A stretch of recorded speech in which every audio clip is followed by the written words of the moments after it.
ଆଲୋ କୋଉଠି ମରିଗଲି ଲୋ ପଡା ମୁହିଁ। ୟାକୁ କୋଉ ବେଳରେ ବୋହୁ କରି ଆଣିଲି ଯେ କିଛି କାମିକା ନୁହଁ। ୟାକୁ ଯେତେ ଯାହା କହିଲେ କଣ ଶୁଭୁଛି? ଯାହା ମୋରି କପାଳ ଫଟା ଥିଲା ମତେ ଏଇଭଳିଆ ଗୋଟେ ବୋହୁ ମିଳିଛି। ଛି ଛି ଛି ଛି ଛି, ଯାହା ମରଣ ନାହିଁ ମତେ। ବୋଉ ଡାକୁଥିଲେ କି? ଆଲୋ ଆଲୋ, ନ ଦେଖିଲେ ଲୋକ ଦେଖ ନା କଇଁଚ କାଢିଛି ବେକ। ଡାକି ଡାକି ଏଠି ମୋ ତଣ୍ଟି ଶୁଖିଗଲାଣି, ଏଠି ଆସି କହୁଛି ଡାକୁଥିଲେ କି?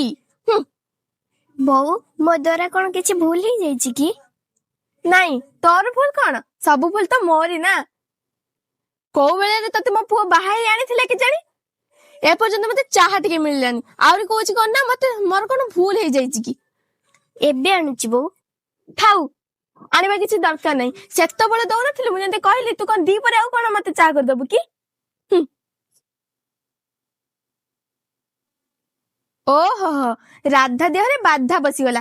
କଣ ଦିଟା କହିଦେଲି ନା, ସେଥିରେ ଯାଇକି ଲେମ୍ବୁ ରସ ଗଡଉଛି। ଆଲୋ ଆଜି ରୋଷେଇ ହବ ନା ନାହିଁ? ଆଲୋ ବାଦଲ ବୋଉ ବସିଛି କିଲୋ? ହଁ ଲୋ ମାଣିକ, ବସିଛି। ତୁ ତ ପୁରା ଆରାମରେ ରହୁଥିବୁ ନା ଲୋ? କାଇଁ, ତୋର ଦୁଃଖ କଣ କି? ମାଣିକର ଦୁଃଖ କଣ?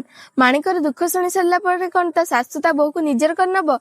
ଯଦି ପାର୍ଟ 2 ଦେଖିବାକୁ ଚାହୁଁଥିବେ ତାହେଲେ କମେଣ୍ଟରେ ପାର୍ଟ 2 ଲେଖିଦେବେ। ଆଉ ଭିଡିଓ ଯଦି ଭଲ ଥିବ ତାହେଲେ ଲାଇକ୍ କମେଣ୍ଟ ସେୟାର କରିଦେବେ ଆଉ ସବସ୍କ୍ରାଇବ କରିବାକୁ ଜମା ଭୁଲିବେନି। ଆମେ ପୁଣି ଦେଖିବୁ ନୂଆ ଭିଡିଓ। ସବୁ ରହିଲୁ, ଜୟ ଜଗନ୍ନାଥ।